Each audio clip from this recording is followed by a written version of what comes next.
Good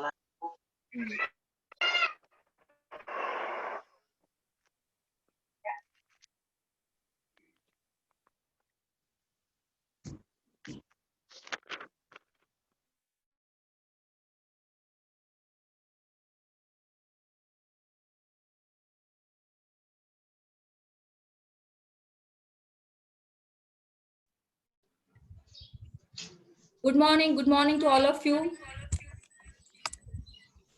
very good morning. Screen slide दिखाई दे रही है आपको।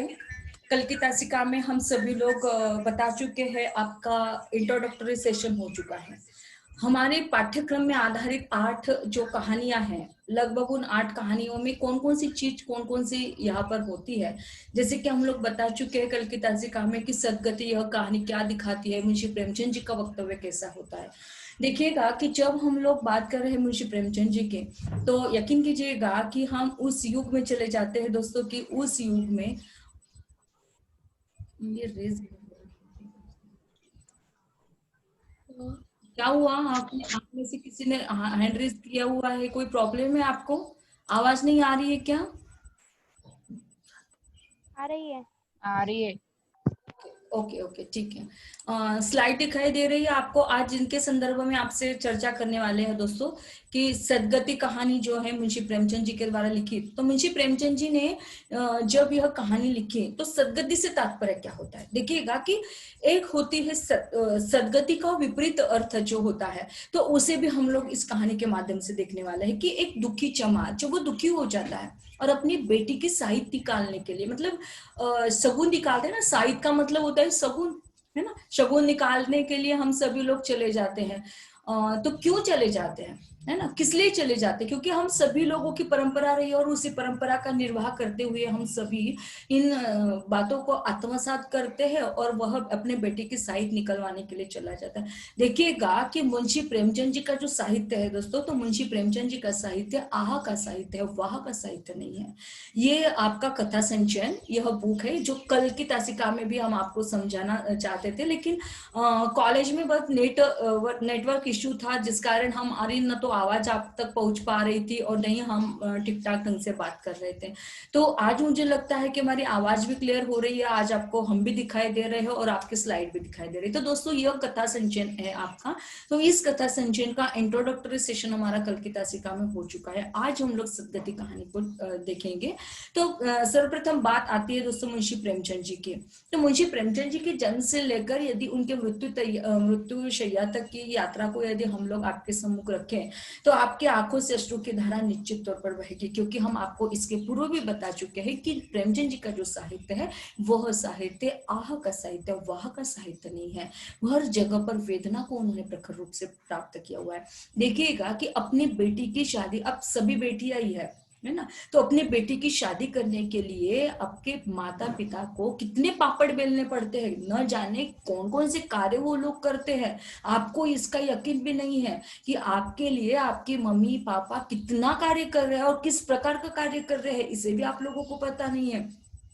तो आपको इन सभी चीजों को समझना होगा। आपके माता पिता के साथ आपका रवैया बहुत अच्छे से होना चाहिए, आपको रिस्पेक्ट उन लोगों को देना चाहिए, है ना। तो यह जो कहानी है मूलतः सदगति कहानी, यह मुंशी प्रेमचंद जी ने वास्तविक तौर पर उस समय में लिखी थी दोस्तों, कि जो समाज इस प्रकार का प्रताड़ित कर रहा था, त्रसित हो रहा था, व्यतीत हो रहा था। भैया कोई ये कर रहा है स्क्रीन पर, please I request you, slide पर आप लोग जो भी कर रहे हो ये गलत काम है, ये पकड़ा जाएगा। आप जो भी काम कर रहे हो ना, जो कर रहे इस प्रकार से किसी ने खींचा हुआ है, तो राइटिंग खींचने का प्रयास बिल्कुल मत कीजिएगा। यदि ऐसा करते हो तो कल से केवल लेक्चर मिलेगा आपको, ध्यान में रखिएगा। देखिए परेशान मत कीजिए, छोटे बच्चे नहीं है अभी आप लोग, है ना। हाँ तो ये किसने किया हुआ है, गलती से हो गया क्या आपकी? तो मुंशी प्रेमचंद जी का देखिएगा। अब हम आपको एक नई स्क्रीन दिखा रहे हैं। तो मुंशी प्रेमचंद जी, स्लाइड तो शो हो रही है आपको, स्लाइड दिखाई दे रही है? Yes ma'am. ओके, तो देखिएगा हमारे प्रेमचंद जी का जो जन्म हुआ, आपको एकोत्तरीय प्रश्न पूछे जा सकते हैं। तो एकोत्तरीय प्रश्न कैसे पूछे जाएंगे, अब आपको होमवर्क भी देते जाएंगे हम लोग, है ना।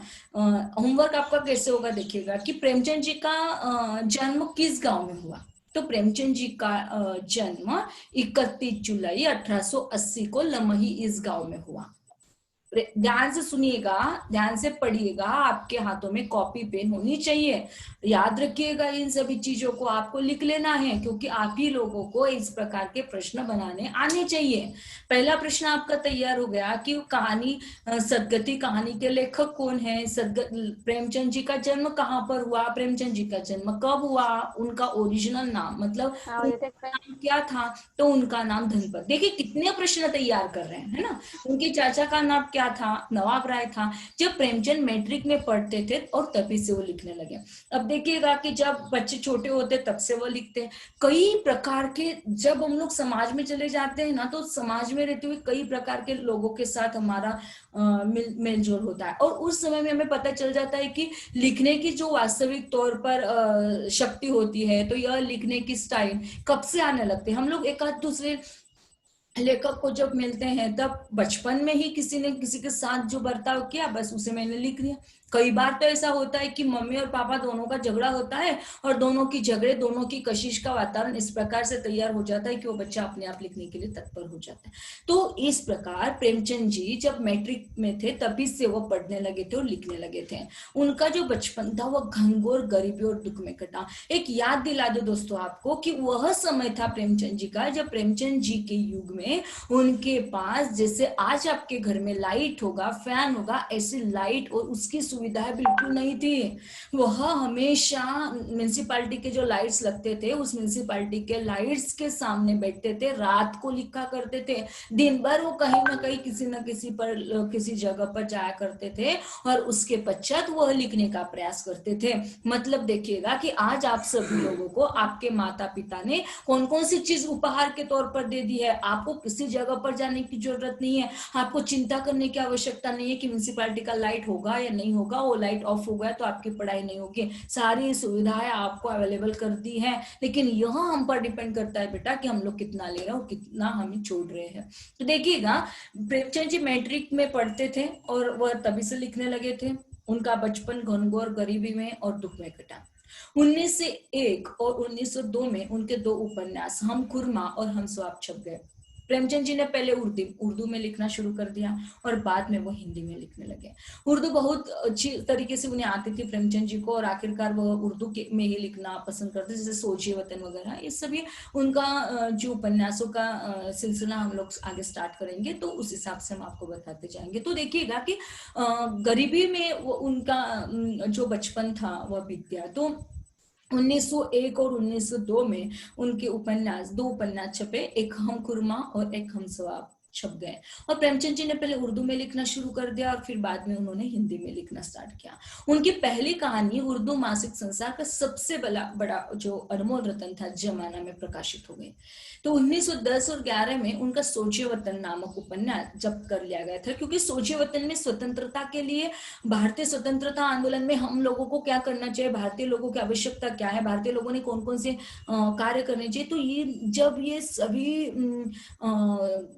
वास्तविकता का दर्शन उस उपन्यास में मिल जाता है, तो कहीं ना कहीं तो अंग्रेज सरकार को ये सारी चीजें भुगतने के लिए तैयार रहना पड़ता था। तो हमीरपुर का जो कलेक्टर था उसने सोचे वतन की 600 प्रतियां प्रेमचंद जी के सामने जला दी। आप देखिएगा कि हम यदि 2 रुपए के पेन से, है ना, 2 रुपए की पेन से भी हमारा कितना अटैचमेंट होता है, मुझे पता है। आप लोग भी लड़कियां हैं, और आखिरकार लड़की होने के नाते हम सभी लोगों का अपना अपना अटैचमेंट होता है अपनी चीजों के साथ, और यही अटैचमेंट प्रेमचंद जी का भी था, क्योंकि उन्होंने तो अपने हाथों से लिखा हुआ था उसे। और जब वो व्यक्ति अपने हाथों से सजाता है, उन सभी शब्दों को रचता है, उस गरिमामयी वास्तविकता का, यथार्थता का, समाज की सभी गतिविधियों को, समस्याओं को वह अपनी लेखनी के माध्यम से केवल लिखता ही नहीं है, बल्कि उस लेखनी के माध्यम से उन आई हुई हर समस्या को सुलझाने का प्रयास निरंतर रूप से प्रेमचंद जी का साहित्य करते हैं। लेकिन सोचे वतन को जब हमीरपुर के कलेक्टर द्वारा सोचे वतन की 600 प्रतियां प्रेमचंद जी के सामने चला दी, और इसलिए उन्हें अपना नाम बदलना पड़ा और अपना नाम बदलकर नवाब राय इस प्रकार से बदलना पड़ा। जमाना के संपादक दया नारायण निगम ने उन्हें प्रेमचंद नाम दिया। देखिएगा दोस्तों कि यदि अलग अलग नामों के साथ हम लोग जाने जाते हैं, अपनी पहचान किस प्रकार से होती है उस प्रकार से हम लोगों को अपना वक्तव्य करना चाहिए। 1913 और 14 में उनका उपन्यास सेवा सदन छपा। 1920 में प्रेमचंद जी ने गांधी जी के आह्वान पर सरकारी नौकरी से इस्तीफा दे दिया। 1930 में प्रेमचंद जी ने हंस मासिक निकाला और अंग्रेजी सरकार बार बार उस पर अपना प्रतिबंध लगा देती थी और प्रेमचंद बार बार जमानत भरते थे। प्रेमचंद ने सरस्वती प्रेस चलाई।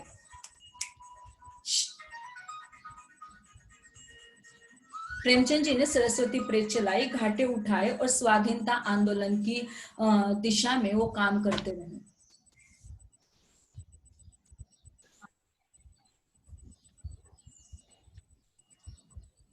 1934 में प्रेमचंद बंबई गए और उनकी कहानी पर मिल मजदूर फिल्म बनी। देखिएगा इसके पूर्व भी हम आपको बता चुके हैं कि कहानी वो नहीं है, वास्तविक तौर पर तो कहानी वह कहलाती है जो आपकी दादी नानी सुनाया करती थी, वो कहानी करते ही नहीं है। बड़े बड़े अच्छे अच्छे लेखकों के साथ हम लोग आपसे मिलवाने वाले हैं दोस्तों, कि जैसे आज हम प्रेमचंद जी के साहित्य से आपको वाकिफ करवा देते। देखिएगा कि प्रेमचंद जी अपने लाइफ में किस प्रकार का जीवन व्यापन करते थे। आज आपके घर में एसी होगा, हम सभी लोग एसी के कमरे में बैठकर लिख रहे होंगे, लेकिन प्रेमचंद जी का बचपन जो है वह प्रेमचंद जी का बचपन ऐसे नहीं बीता। तो प्रेमचंद जी ने कई समस्याओं को झेला। घर में विमाता थी, विमाता जानते होंगे सौतेली माँ, तो घर में सौतेली माँ थी और सौतेली माँ होने के नाते आपको शायद ही नहीं पता होगा कि आपकी मम्मी आपके लिए कितने पापड़ बेल रही है।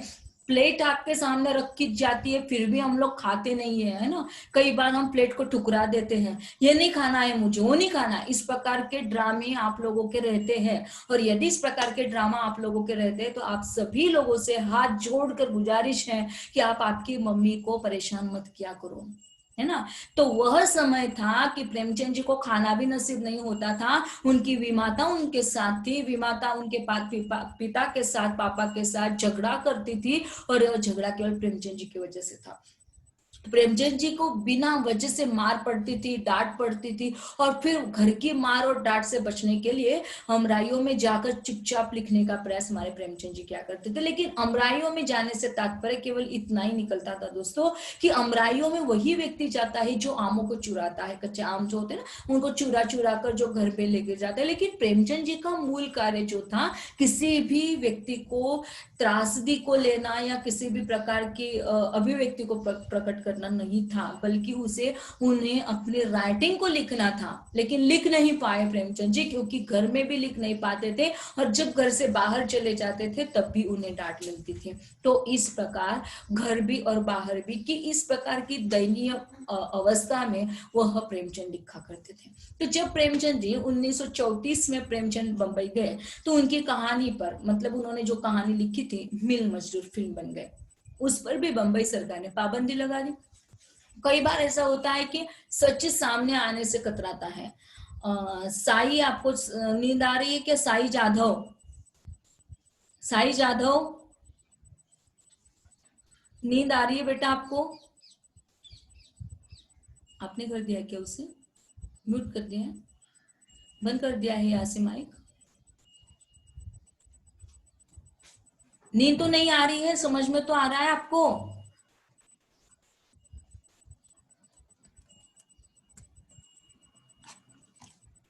समझ में तो आ रहा है आप सभी को? किसी को कोई प्रॉब्लम तो नहीं है? yes. No ma'am. Okay okay, no ma'am. हाँ चलिए हम लोग आगे बढ़ते हैं। तो देखिएगा कि जब मिल मजदूर फिल्म बन जाती है तो उस पर भी सरकार ने पाबंदी बना दी। मतलब देखिएगा कि जब भी अच्छी कोई चीज आती है ना बाहर, तो किसी न किसी के दिल को तो ठेस पहुंचती है। अब देखिएगा कि जब सरकार मिल मजदूर फिल्म बना दी, प्रेमचंद जी ने लिख दी, प्रोड्यूसर ने उसे पब्लिश करवा दिया, प्रोड्यूसर ने उसे सीमित तालिकाओं के माध्यम से सबके सम्मुख, समाज के सम्मुख रख दिया। लेकिन बंबई सरकार ने उस पर भी पाबंदी लगा दी, क्योंकि इस फिल्म में एक पंचायत भी थी और पंचायत के प्रधान की भूमिका प्रेमचंद जी ने अदा की थी।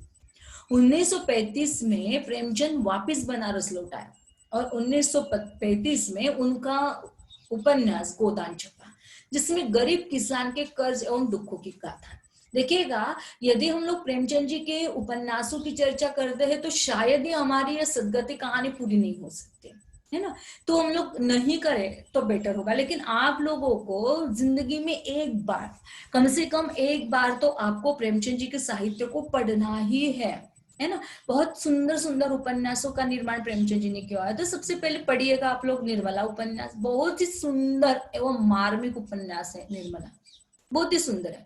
मतलब हम यूं कहेंगे कि बस हम यूट्यूब पर ही लिखा गया, रचा गया वो उपन्यास। तो गोदानिया जो उपन्यास उन्होंने लिखा 1935 में, तो प्रेमचंद जी की कहानियां और उपन्यासों में अधिकतर गरीब किसान है, जिसकी जमीन गिरवी रखी गई और बिक भी गए, जो कर्ज से दबा गया और मजदूरी तलाश करता रहा। तो इस प्रकार की कई तमाम ऐसी समस्याओं को, खास तौर पर वेश्याओं की समस्याओं को, किसानों की समस्याओं को, नारियों की समस्याओं को, अंधविश्वास वाली समस्या, तो इस प्रकार की तमाम ऐसी समस्याओं को प्रेमचंद जी ने अपने साहित्य में परिमार्जित करने का प्रयास किया। प्रेमचंद जी ने लगभग 300 से अधिक कहानियां लिखी समकालीन विषयों पर, और वो भी सामाजिक और राजनीतिक टिप्पणियों के साथ लिखे। देखिएगा कि समकालीन कहानियां, समकालीन जो विषय होते हैं ना, समकालीन विषय से तात्पर्य बेटा यह होता है कि जो समाज जो जिस प्रकार से घटनाओं के साथ घटित हो रहा है और उसे अभिव्यक्त करना, मतलब वो समाज समकालीन विषय। अब देखिएगा कि आज का समकालीन विषय, आज यदि हम प्रेमचंद जी की तुलना आज के वर्तमान प्रासंगिकता के साथ जोड़े, तो वर्तमान जगत की प्रासंगिकता के साथ कैसे जोड़ सकते कि उस युग में किसानों की समस्या थी। आज के युग में किसानों की समस्या खत्म हो गई, ऐसा बिल्कुल नहीं है दोस्तों, लेकिन आज के समय की समस्या अलग है। आज कोरोना जैसे महामारी ने एक महाभयंकर ऐसे रोग से ग्रसित हो रहे, त्रसित हो रहे, और जिस कारण सभी लोग, मतलब वो अमीर होता है गरीब होता है इसका कोई लेन देन है ही नहीं, बस सभी को जाना ही है। तो समकालीन विषय उसे कहा जाता है। तो सेवा सदन, निर्मला, गबन, रंगभूमि, कर्मभूमि, गोदान इनके उपन्यास रहे। उनका उपन्यास जो था आखिरी वाला, तो उनका उपन्यास मंगलसूत्र अधूरा ही रह गया। प्रेमचंद जी ने आम बोलचाल की भाषा में लिखा, उन्होंने हिंदी कहानी को दुनिया की बेहतरीन कहानियों में जगह दिलाई। उन्हें हिंदुस्तान का मैक्सिम गोर्की भी कहा जाता है। आपको प्रश्न तैयार करने हैं, यदि आपको कोई प्रश्न होते हैं इसके संदर्भ में तो आप लोग डिस्कस करते रहिएगा। ये पूरा का पूरा मैटर आपको एज इट कल का इंट्रोडक्टरी सेशन और आज का भी लेक्चर, आपको हर लेक्चर आपके गूगल क्लासरूम पर डाल दिया जाएगा।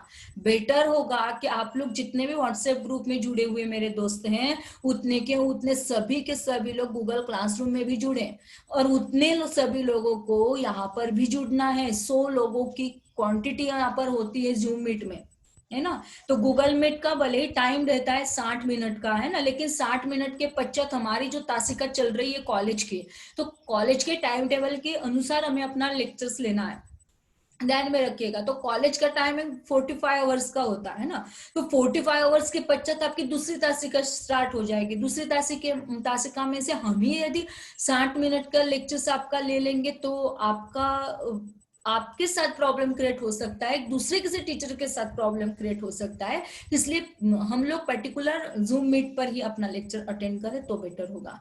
दूसरी महत्वपूर्ण चीज है कि जितने लोगों को गूगल फॉर्म की जानकारी चाहिए, तो इस लेक्चर्स के बाद में शायद हमें अब तो कॉलेज जाना है, इस 2 लेक्चर से हमारे कंटिन्यू, तो ये होने के बाद में यदि हमें समय मिलता है तो ग्रुप पे डाल दिया कीजिए आपके जो भी प्रश्न होते हैं, तो उन प्रश्नों का सॉर्ट आउट जैसे समय मिलेगा उस हिसाब से हम लोग करते जाएंगे। तो देखिएगा आप लोगों को ये सभी चीजें मिल जाएगी, लेकिन ध्यान में रखिएगा आप जितने भी लोग आज लेक्चर्स अटेंड कर रहे हो उन सभी को क्वेश्चंस करने ही करने, एकोत्तरीय प्रश्न ये, और डेली आपको केवल 5 तैयार करने हैं, केवल 5 आप तैयार करके रखिएगा। तो कौन कौन से तैयार करोगे, कैसे तैयार करोगे? आपको पहले तासिका में हमने अभी अभी बताया कि सदगोती कहानी किसने लिखी? प्रेमचंद जी ने। उनका जन्म कहाँ, किस गांव में हुआ, उनका जन्म कहाँ हुआ, है ना। उन्होंने 1935 में कौन सा उपन्यास छपा, गोदान इस उपन्यास में किसके गाथा है। तो इस प्रकार के छोटे छोटे प्रश्न आपको एकोत्तरीय 5 प्रश्न केवल बनाने हैं घर पर, और बनाने के पश्चात गूगल क्लासरूम पे उसे डालना है पीडीएफ के जरिए। तो आगे बढ़ते हैं। सभी देश प्रेमियों ने जो प्रेमचंद जी का साहित्य है, देखिएगा उन्हें क्या कहा जाता है, उन्हें हिंदुस्तान का मैक्सिम गोर्की कहा जाता है। सभी देश प्रेमियों को प्रेमचंद जी का जो साहित्य है जरूर पढ़ना चाहिए। देखिएगा कि जो प्रेमचंद जी कहानियों को इस प्रकार लिखते हैं, हमने आपको इसके पूर्व भी बता दिया कि प्रेमचंद जी का जो साहित्य है वह आह का साहित्य है, वाह का साहित्य नहीं, उसमें केवल और केवल दुखदाई घटनाएं ही दिखाई देती है। तो ग्रामीण समाज, उन्हें पढ़े बिना हिंदुस्तान के ग्रामीण समाज को हम नहीं समझ सकते। उनका देहांत 8 अक्टूबर 1936 को हुआ। गरीबी, संघर्ष और तनाव ने 56 वर्ष की आयु में ही प्रेमचंद जी की जान ले ली। मतलब देखिएगा कि उन्होंने अपने लाइफ में कितना संघर्ष झेला और इस प्रकार से उनकी मृत्यु हो गई। यहाँ पर हमारा जो प्रेमचंद जी का परिचय था वो समाप्त हो गया। अब हम लोग सीधे यहाँ तक आए। किसी को कोई समस्या है? नहीं मैम। वेरी गुड, आगे बढ़े। सदगति यह जो कहानी है वो मुंशी प्रेमचंद जी के द्वारा लिखित है और मुंशी प्रेमचंद जी के द्वारा लिखित होने के साथ साथ यह कहानी मार्च 2002 में 1000 प्रतियों के रूप में छपी। और देखिएगा इस कहानी में क्या क्या बताया गया है। तो आपको इसके पूर्व भी हम बता चुके हैं कि कहानी में दुखी है और पंडित है। तो इस कहानी की विडंबना भी क्या रही? तो विडंबना यही है कि मतलब आप में से कोई कल भी हमने आपको बताया, आज फिर से एक बार बताना चाहेंगे कि आप में से कोई पंडित की बेटी होगी तो हमें माफ कर दीजिएगा, हाथ जोड़ के गुजारिश है, अपनी ओर मत लेके जाइएगा। अपनी ओर है भी नहीं ये सब चीजें। जो किताब में है वही बातें आपके साथ शेयर करने वाले हैं। हमारे पॉकेट के कोई भी वर्ड आपके साथ शेयरिंग नहीं हो रहा है, क्योंकि शेयरिंग स्लाइड आपको हो रही है ना। तो देखिएगा दुखी चमार क्या कर रहा है, वो झाड़ू लगा रहा है और उसकी पत्नी है, उसका नाम झुरिया है। तो दुखी चमार द्वार पर झाड़ू लगा रहा था, उसकी पत्नी झुरिया घर को गोबर से लिप रही थी। घर को गोबर से लिप रही थी, पता है क्या आपको? आप लोग ग्रामीण आंचल में गए हो क्या कभी? लिपा जाता है ना? Yes ma'am. Yes ma'am. देखा है, काम किया है ऐसा आपने? अच्छा लगता है आपको? हाँ जी मैम, किया है। वेरी गुड, बहुत अच्छा लगा। नहीं तो ऐसे भी कोई बैच होती कि मैडम गोबर का मतलब क्या होता, तो फिर ये समझाने में मुझे ही दिक्कत आती है। तो देखिएगा, तो दुखी चमार द्वार पर झाड़ू लगा रहा था और उसकी पत्नी झुरिया घर को गोबर से लिप रही थी। दोनों अपने अपने कामों से फुर्सत पा चुके हैं। तो चमारिन ने कहा, चमारिन मतलब दुखी चमार की पत्नी चमारिन है ना, जैसे डॉक्टर की पत्नी डॉक्टरिन बन जाती है ना, पंडित की बेटी पंडित की जो बीवी होती, पत्नी होती, वो पंडिताइन बन जाती है ना। और तो इस प्रकार से तो चमार की बेटी थी, चमार की बहुत पत्नी थी। तो दुखी चमार द्वार पर झाड़ू लगा रहा था, उसकी पत्नी झुरिया घर को गोबर से लिप रही थी। दोनों अपने अपने कामों से फुर्सत पा चुके थे। और चमार क्या कहते देखिएगा, तो जाके पंडित बाबा से क्या हो ना, ऐसा ना हो कि कहीं वो चले जाए। देखिएगा पति पत्नी, अब हम लोग यहाँ पर नहीं रहेंगे, क्लासरूम में बिल्कुल नहीं रहेंगे। कहाँ जाएंगे हम लोग? दुखी और झुरिया के पास चले जाएंगे। एक परिवार है दोस्तों, एक पारिवारिक वातावरण को आपके सामने हम रखने का प्रयास कर रहे हैं। पारिवारिक वातावरण हमारा कैसा होगा? तो हमारा पारिवारिक वातावरण कि दुखी चमार घर पर झाड़ू लगा रहा है, उसकी पत्नी झुरिया घर को गोबर से लिप रही है। अब देखिएगा हाथों में झाड़ू लेकर कार्य करने वाला पहला नायक दिखाई देता है दुखी, और उसकी पत्नी है झुरिया। दोनों अपने अपने कामों से फुर्सत पा चुके हैं और चमारिन उसके साथ अपने पति को कहती कि तो जाके पंडित बाबा से कह आओ ना, ऐसा ना हो कि कहीं वो चले जाए। मतलब पत्नी अपने पति को समझाने का प्रयास करी कि जाओ, अभी समय है, आप अपना जल्दी से काम निपटा लो, कहीं पंडित बाबा कहीं चले ना जाए। सुबह सुबह की बात चल रही है। यहाँ तक क्लियर हुआ?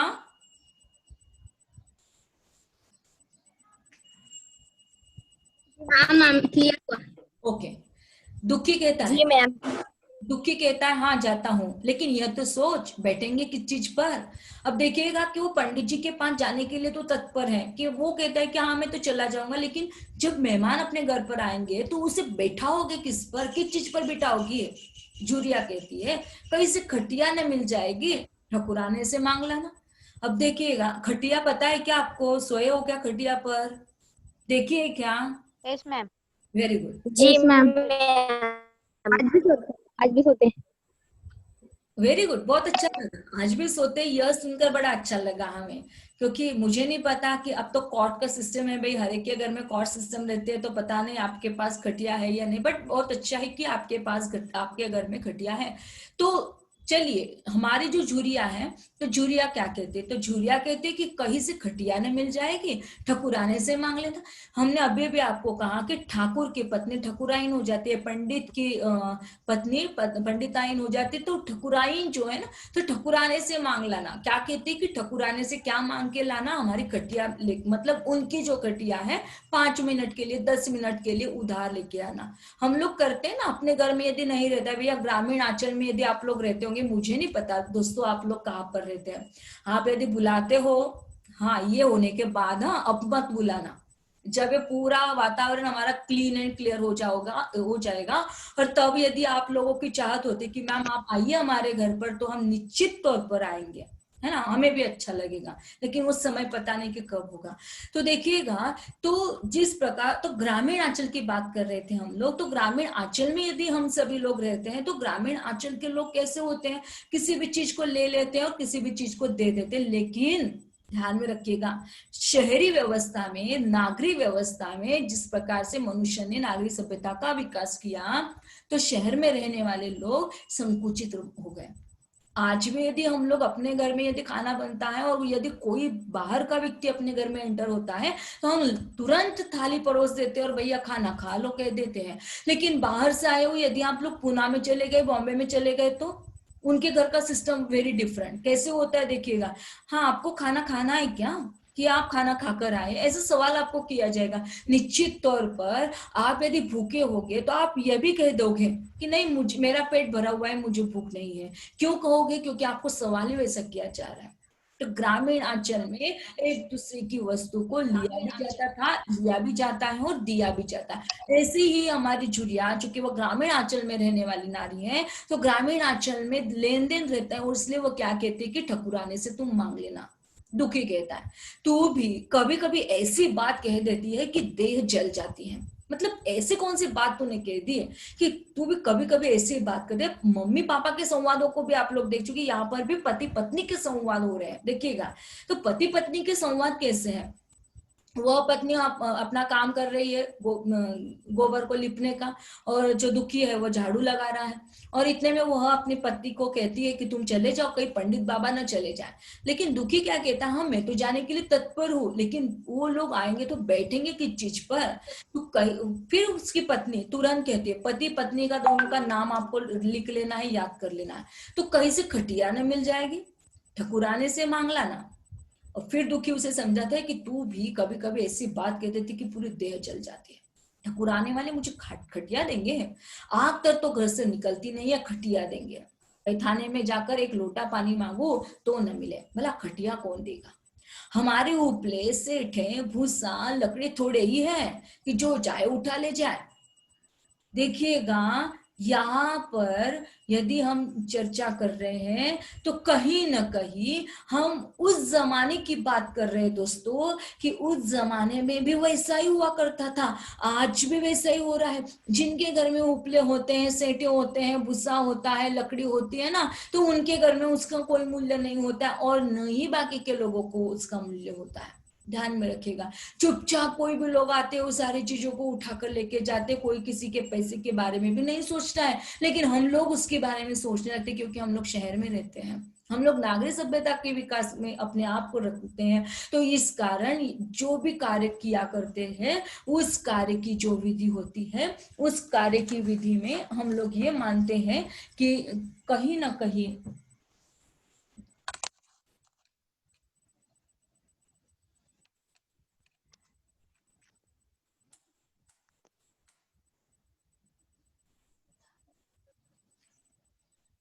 हाँ, तो कहीं ना कहीं हम लोग यदि एक लोटा पानी भी मांग लेते हैं, तो भी हमारा कार्य नहीं होगा।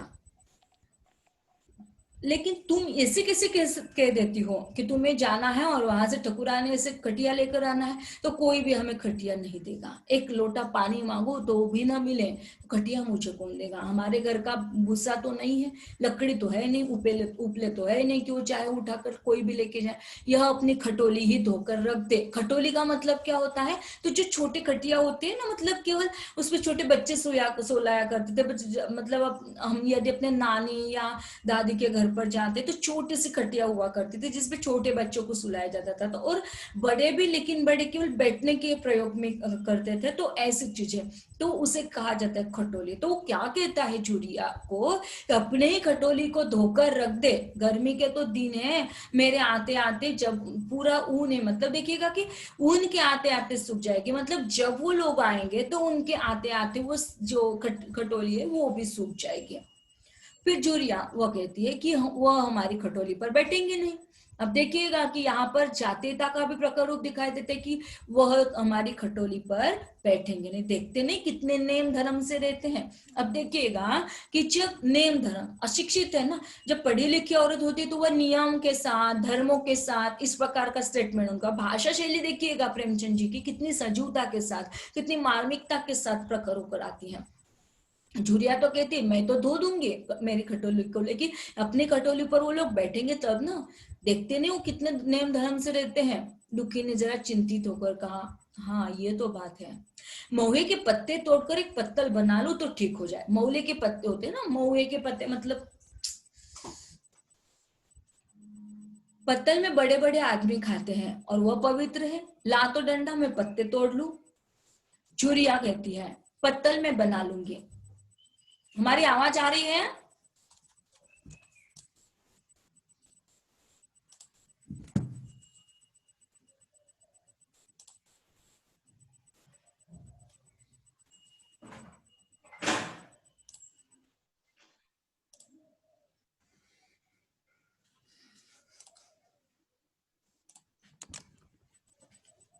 हाँ, झुरिया कहती है कि वह हमारी खटोली पर तो बैठेंगे नहीं।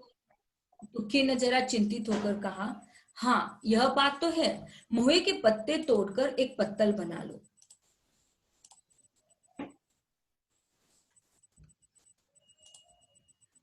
और फिर वह उन पत्तों को तोड़कर एक पत्तल बनाने का प्रयास करता है और पत्तल में बड़े बड़े आदमी खाते हैं और वह पवित्र है। ला तो डंडा, पत्ते भी तोड़ लो। अब वो पत्ते तोड़ने के लिए निकलता है। झुरिया कहती है कि पत्तल तो मैं भी बना लूंगी, तुम जाओ, लेकिन हाँ उन्हें सीधा भी तो दे देना होगा। अपने थाली में रख, तो सीधा आपको पता होगा, है ना? हम लोग देते हैं बेटा सीधा। कब देते हैं सीधा? आपको पता होगा कि जब हमारे घर में पूजा होती है ना, पूजा जैसे सत्यनारायण की पूजा करते हम लोग, और सत्यनारायण की पूजा के दूसरे दिन हमें सीधा देना पड़ता है पंडित जी को, है ना? तो पंडित जी को क्या देने जा रही है? सीधा देने जा रही है। तो दुखी कहता है कि कहीं ऐसा गजब न करना, नहीं तो सीधा भी जाए और थाली भी फूटे। बाबा थाली उठाकर पटक देंगे। उनको बड़ी जल्दी क्रोध आता है, उनको बड़ी जल्दी क्रोध छेड़ आता है। क्रोध में पंडिताइन तक को छोड़ते नहीं है। लड़के को ऐसा पीटा था कि आज तक टूटा हुआ हाथ लिए फिरता है। सीधा भी पत्तल में ही देना, हाँ मुद्दा तो छूना मत। मतलब अब देखिएगा कि वह क्या कहता है उसे कि तो दे तो देना, लेकिन तुम उसे छूना मत। अब झूरी गोंड के लड़के जो है ना, झूरी, तो झूरी गोंड की लड़की है और लड़की को लेकर शाह की दुकान से सब चीजें लेकर आना। सीधा भरपूर हो, मतलब सेर भर आटा हो, आधा सेर चावल हो, पाव भर दाल हो, आधा पाव घी हो, नून हो, हल्दी हो, इस प्रकार की सभी चीजें जो हम लोग देते हैं ना। आप लोगों को नहीं पता होगा तो आप आपकी मम्मी से पूछ लीजिएगा कि मम्मी सीधा क्या होता है और सीधे में क्या क्या देना पड़ता है। अब तो यहाँ पर आटा चावल दाल दे दी, घी भी दे दिया, हल्दी भी दे दी, नून भी दे दिया, और फिर सब्जी भी रहती है। तो पत्तल में एक किनारे 4 आने पैसे भी रख देना। कौन की लड़की ना मिले तो भुर्जिन के हाथ पैर जोड़ कर लेना, पर तू कुछ भी मत छूना, नहीं तो गजब हो जाएगा। देखिएगा लेकर जाएंगे यही पंडित जी के घर पर हमारा कहानी का जो नायक है वही लेकर जाने वाला है। पर फिर भी वह अपनी पत्नी को क्या कहता चाहता है? भुर्जिन के पास चले जाना और वो भी ना झूरी गोंड के लड़की को लेकर जाना, पर तू उसे हाथ भी मत लगाना। और इन बातों की ताकीद करके दुखी ने अपनी लकड़ी उठाई और वह चलने लगा। अब देखिएगा कि वह चलने लगा है, उसके सिर पर उसने ये सामान ले लिया है, सामान रख दिया है सीधा अपने घर पर, और ये घास लेकर जा रहा है। आपको चित्र के माध्यम से क्लियर हो रहा होगा। अब देखिएगा, घास का एक बड़ा सा गट्ठा लेकर पंडित जी से वो अर्ज करने चला। खाली हाथ बाबा जी की सेवा में वो कैसे जाता, और नजराने के लिए घास के सिवा उसके पास और था भी क्या। खाली देखकर तो बाबा उसे दूर से ही धुतकार देते। पंडित जी है भाई, हमने अभी भी आपको कहा कि आप में से कोई पंडित की बेटी हो तो हमें माफ कर दो। यहाँ पर हम अपनी ओर से नहीं कहना चाहते, जो कहानी है उस कहानी के सारांश की ओर चले जाएंगे। तो देखिएगा कि हमारी कहानी में पंडित जी जो है, तो पंडित जी के पास हमारा घास का बड़ा सा गट्ठा लेकर जाना चाहता है हमारा दुखी। खाली हाथ वो नहीं जाना चाहता, तो क्या लेकर जाएगा, तो बाबा के यहाँ पर जो गाय है, तो उस घास के सिवा नजराना उसके पास था भी क्या। कौन सी चीजें से लेके जाता, जो चीजें उसके घर में है वो तो वो दे ही देगा स्वरूप में, मतलब उसने जो दिया। तो खाली देखकर, मतलब जब वो खाली देखा जाएगा ना, उसे सीधा तो उसे घर पर लेकर जाना है, लेकिन जब वो खाली हाथों में चला जाएगा तो बाबा उसे दूर से धुतकार देंगे। तो अब हम लोग चलेंगे, एक और हमारा दृश्य क्लियर हो गया है कि दुखी है, दुखी की पत्नी है झुरिया, दोनों एक दूसरे के साथ वार्तालाप कर रहे हैं। अब हमारा जो दुखी है अपने सिर पर बोझा लिए वह चल रहा है। अब वो पहुंच चुका है पंडित घासीराम के पास, और एक नया पात्र आपके साथ जुड़ गया है, पंडित घासीराम। अब देखिएगा कि पंडित घासीराम ईश्वर के परम भक्त हैं। आपको पता ही है, हमने अभी भी कहा कि पंडित जी होते हैं ना, और वो भी बड़े बड़े पेट के पुजारी बैठते हैं हमेशा। किसी भी जगह पे अब जितने बड़ा मंदिर उतने बड़े पेट का पुजारी वहां पे होता है। तो जब खाली हाथ देखेगा अपने दुखी को, तो कहीं ना कहीं तो उसे ठेस पहुंची गई, और फिर वो बाबा को दूर से धुतकार देंगे। और फिर पंडित घासीराम ईश्वर के परम भक्त थे, नींद खुलते ही ईश उपासना में लग जाते थे। देखिएगा, ये सभी जो आवश्यक बातें हैं वो आपके स्लाइड के माध्यम से स्क्रीन पर पीडीएफ के जरिए हम आपको दिखाना चाहते हैं। तो क्या क्या कार्य करते थे, मुंह हाथ धोते 8 बज जाते, तब असली पूजा शुरू होते, जिसका पहला भाग भंग की तैयारी था। उसके बाद आधे घंटे तक चंदन रगड़ते थे, है ना, चंदन रगड़ते, फिर आईने के सामने एक तिनके से माथे पर तिलक लगाते हैं। चंदन